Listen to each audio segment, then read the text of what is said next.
Power plants में 200 या 210 megawatt तक जनरेटर के लिए स्टैटिक एक्साइटेशन सिस्टम यूज होता है, लेकिन इससे भी ज्यादा रेटिंग के जनरेटर के लिए brushless excitation system is used. आज की इस वीडियो से हम लोग सीखेंगे ब्रशलेस एक्साइटेशन सिस्टम में डिफरेंट कंपोनेंट का कंस्ट्रक्शन और फंक्शन क्या है।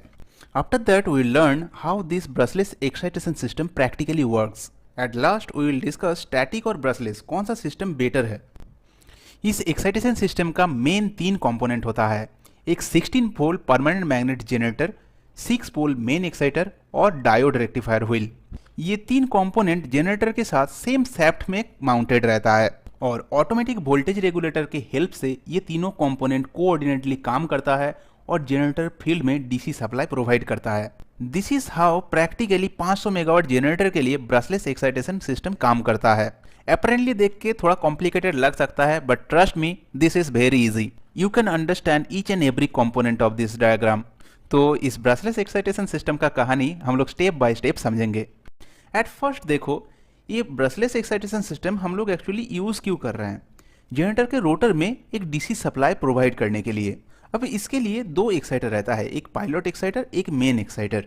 पहले बात करते हैं पायलट एक्साइटर के बारे में। पायलट एक्साइटर वो कंपोनेंट है जो इस सिस्टम को ब्रशलेस बनाता है। समझे नहीं ना? Let me explain. देखो, स्टैटिक एक्साइटेशन सिस्टम में क्या था, जनरेटर का आउटपुट टर्मिनल से ही यही एक्साइटेशन पावर रोटर में भेजा जाता था और जनरेटर का रोटर रोटेटिंग पार्ट होने के कारण इसमें पावर भेजोगे कैसे? इसीलिए स्लिप रिंग और कार्बन ब्रश का जरूरत पड़ता था।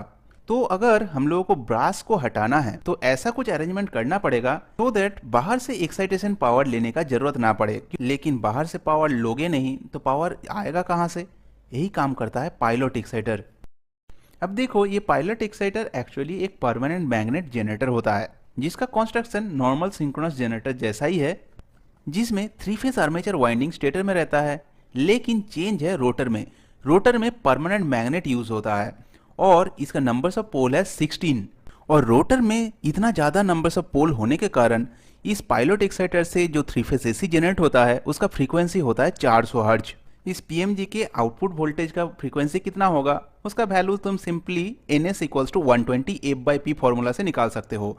ये पायलट एक्साइटर जनरेटर के साथ कॉमन शाफ्ट में ही कनेक्टेड रहता है। तो जनरेटर 3000 आरपीएम पे घूमता है तो पायलट एक्साइटर भी 3000 आरपीएम पे घूमता है। जनरेटर में नंबर्स ऑफ पोल होता है 2, जिससे इसका आउटपुट फ्रीक्वेंसी आता है 50 हर्ट्ज, लेकिन इसमें 16 नंबर्स ऑफ पोल्स होने के कारण इसका फ्रीक्वेंसी इतना ज्यादा है। तो अब सवाल आता है, इस पीएमजी का आउटपुट फ्रीक्वेंसी इतना हाई करने का जरूरत क्या था? एक्चुअली पायलट एक्साइटर से जो 3 फेज आउटपुट निकलता है, AVR उसको रेक्टिफाई करके मेन एक्साइटर में भेजता है और इस रेक्टिफिकेशन प्रोसेस में इनपुट वोल्टेज का जितना ज़्यादा फ्रीक्वेंसी होगा, रिपल कंटेंट उतना कम होगा।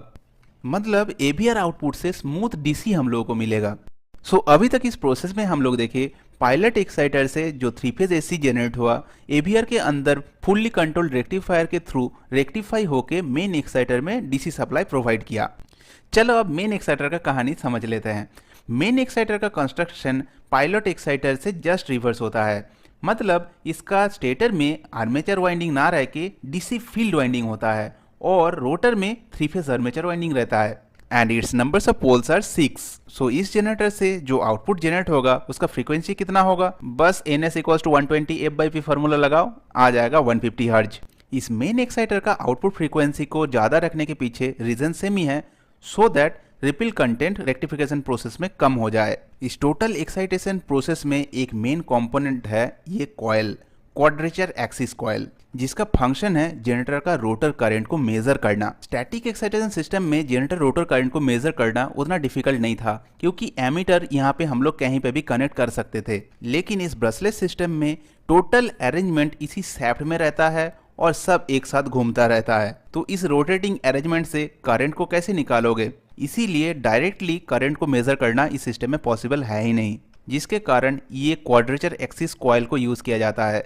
देखो, इसमें मेन एक्साइटर का करंट जितना ज़्यादा होगा इस कॉइल में उतना ज़्यादा वोल्टेज इंड्यूस्ड होगा और उसी इंड्यूस्ड वोल्टेज से इनडायरेक्टली जनरेटर रोटर करंट को डिटरमाइन किया जाता है। Now we will move forward to the next component जो है रेक्टिफायर व्हील। इस मेन एक्साइटर से जो 3 फेज एसी जनरेट हुआ वो इस रेक्टिफायर व्हील में आया। ये डायोड रेक्टिफायर व्हील भी सेम शैफ्ट में ही माउंटेड रहता है और इस डायोड व्हील के अंदर थ्री फेज ब्रिज सर्किट इस एसी को डीसी में कन्वर्ट करता है and that DC is fed to rotor of this generator. अब तुम इस टोटल ब्रशलेस एक्साइटेशन सिस्टम को एक साथ देख के समझ सकते हो। सो इस 16 पोल पीएमजी पायलट जनरेटर से जो थ्री फेज एसी जनरेट हुआ वो गया एवीआर पे। अब एवीआर पे हम लोग कितना सेट पॉइंट डाले हैं और एक्चुअली जनरेटर का वोल्टेज कितना है, ये दो सिग्नल को प्रोसेस करके मेन एक्साइटर का फील्ड वाइंडिंग में कितना वोल्टेज जाएगा एवीआर वो डिसाइड करता है। अब जितना ज़्यादा फील्ड वाइंडिंग का वोल्टेज होगा उतना ज़्यादा आर्मेचर करंट होगा और वही आर्मेचर करंट इस डायोड व्हील के थ्रू रेक्टिफाई होके रोटर में पहुंच गया।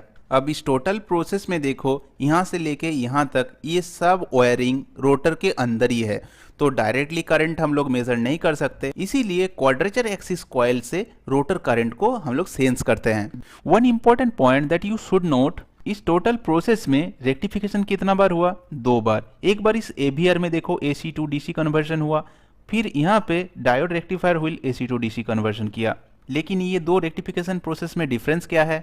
यहाँ पे डायोड यूज होता है और यहाँ पे यूज होता है थायरिस्टर। सो इस तरीके से प्रैक्टिकली 500 मेगावाट के लिए ब्रशलेस एक्साइटेशन सिस्टम काम करता है। अब चलो इस लास्ट टॉपिक को भी देख लेते हैं, स्टैटिक एक्साइटेशन और ब्रशलेस एक्साइटेशन कौन सा सिस्टम बेटर है। Many of you must have think brushless excitation system he obviously better होगा, क्योंकि ज़्यादा कैपेसिटी वाले जनरेटर के लिए हम लोग ब्रशलेस सिस्टम यूज़ कर रहे हैं। But actually this is not like that. इसका बहुत सारा एडवांटेज है, जैसे यहाँ पे कुछ एक्सटर्नल पावर सप्लाई पे डिपेंडेंट नहीं रहना पड़ता है। स्टैटिक एक्साइटेशन सिस्टम में वोल्टेज बिल्डअप के दौरान हम लोग को फील्ड फ्लैशिंग का यूज़ करना पड़ता है, लेकिन इस केस में परमानेंट मैग्नेट जनरेटर है, तो आउटसाइड पावर सोर्स का जो डिपेंडेंसी था वो हट गया। और एक मेजर एडवांटेज है, स्टैटिक एक्साइटेशन सिस्टम में मेन प्रॉब्लम करता है ये कार्बन ब्रश, जिसका फ्रीक्वेंट मेंटेनेंस का जरूरत पड़ता है। यहाँ पे वो प्रॉब्लम भी हट गया। एक्साइटेशन पावर रोटर के अंदर ही फ्लो करता है, सो कार्बन ब्रश और स्लिप रिंग का जो वेयर एंड टियर का प्रॉब्लम था वो भी सॉल्व हो गया। लेकिन मेजर डिसएडवांटेज जो है वो है रिस्पॉन्स टाइम में। Static excitation system brushless excitation system से ज़्यादा रिस्पॉन्सिव है। इसका मतलब तुम कुछ इस तरीके से समझ सकते हो, एवीआर में अगर हम लोग सेट पॉइंट को चेंज करते हैं तो आउटपुट वोल्टेज में चेंज 40 to 45 मिली सेकेंड में आ जाएगा, लेकिन ब्रशलेस एक्साइटेशन सिस्टम में ये रिस्पॉन्स आने में टाइम ज़्यादा लगाता है। और इसके पीछे रीज़न क्या है? देखो, इसमें डायरेक्टली रोटर करंट को एवीआर कंट्रोल नहीं कर रहा है, एवीआर कंट्रोल कर रहा है मेन एक्साइटर का फील्ड को। उसके बाद इसका आर्मेचर, डायोड व्हील, ये बहुत सारा स्टेप बीच में आ जाता है, जिससे इसका रिस्पॉन्स उतना फास्ट नहीं है। लेकिन यहाँ पे देखो, एवीआर डायरेक्टली रोटर करंट को ही कंट्रोल कर रहा है and this direct control make this system very fast. So I hope you have completely understand this topic. Next topic में AVR से related concept हम लोग समझेंगे। तो चलो मिलते हैं अगले वीडियो में। That's all for now. Goodbye.